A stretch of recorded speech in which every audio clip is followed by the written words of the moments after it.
Kamusta na nga ba ngayon si Jerome Ebardome? Ano ba ang mga kaganapan niya ngayon sa kanyang buhay at ano ang dapat abangan sa kanya ng mga taga-suporta niya? Okay lang naman po ako for everyone asking kung kamusta ako. Okay lang naman po right now. Nagpa-practice ako. Nag-aaral. Talagang for now nga medyo tumataas boses ko eh. Pero nandun pa rin yung kapal.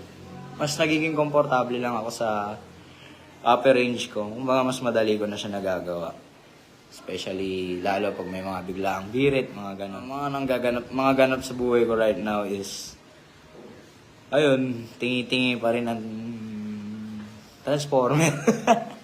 Tingi-tingi. Pero for the now talaga, medyo pinapractice ko talaga boss ko yun. Yung stamina ko lalo na yun. Binibuild up ko talaga. Few days naman, wala naman masyadong ginagawa kundi mag-practice lang talaga ng mga songs na kakantahin ko sa concert. And yung mga songs na hindi ko pa nakakanta, naririnig nyo pa sa akin. Kaya, abangan nyo lang sa concert ko. Kasi marami silang mga makikita doon na hindi ko pa nakakantang songs. And makikita natin yung journey ko from start to finish sa Itbulaga nung time na contestant pa ako doon. Makikita nyo talaga ang paano pagbabago ko. Kaya makikita nyo being a shy boy na sinasabing malikot ang mata, mysterious eyes tatawagin, kahit nahihiya lang talaga.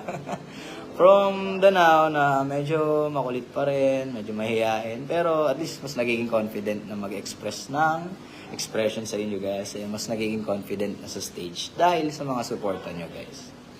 Makikita nyo yung evolution ko within that year. Guys, maraming surprises dun and magkakaroon tayo ng special guest dun.